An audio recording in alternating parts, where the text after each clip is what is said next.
Sorry guys, ഇന്ന് കൗണ്ടറിന്റെ മേലെ തലയിലാണ്ടായിപ്പോയി. എല്ലാം ഇനിയും ബൊക്കേനും.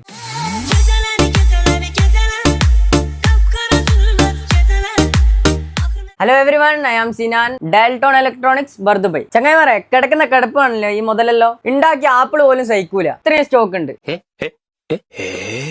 എല്ലാ കളറിലും അവൈലബിൾ ആ. പിന്നെ എന്തിനാ ഈ മടിച്ചു വെക്കുന്നേ? വന്നോ എടുത്തോ. 256 മുതൽ 1 TB വരെ സാധനം ഉണ്ട്. സോറി, ഇച്ചിരി കൂടിപ്പോയി, ഒരു 512 വരെ സാധനം ഉള്ളൂ. എല്ലാ മുതലും വന്നത് എബോവ് 90. ഇത് വിൽക്കല് മജബൂരി ആയിപ്പോയി, അല്ലെങ്കിൽ നമ്മൾ ഇവിടെ വെച്ചിട്ടുണ്ടാവും. അത്രയും ക്ലീൻ പീസാണ്, സീറോ സ്ക്രാച്ച്. ഇതില് ആപ്പിൾ കെയർ വാറന്റി ഉള്ളതും ഉണ്ട്, ഇല്ലാത്തതും ഉണ്ട്. വാറന്റി കഴിഞ്ഞതിന് നമ്മൾ ഷോപ്പ് വാറന്റി ആയിട്ട് 1 മാസം ചെക്കിംഗ് വാറന്റി കൊടുക്കും. പിന്നെ എന്തിനാ മടിച്ചു വെക്കുന്നത്? നേരെ ഡയൽടോണിലേക്ക് വന്നോ. ഇതുപോലത്തെ വൈ ഹാൻഡ് ഫോൺസ് ഒക്കെ വേണമെങ്കിൽ നേരെ ഡയൽടോണിലേക്ക് വരിക. ചങ്ങായിമാരെ, ഞാൻ വൈൻഡപ്പ് ചെയ്യുകയാണ്. ഇനിയൊരു പുതിയ വീഡിയോ ആയിട്ട് കാണാം.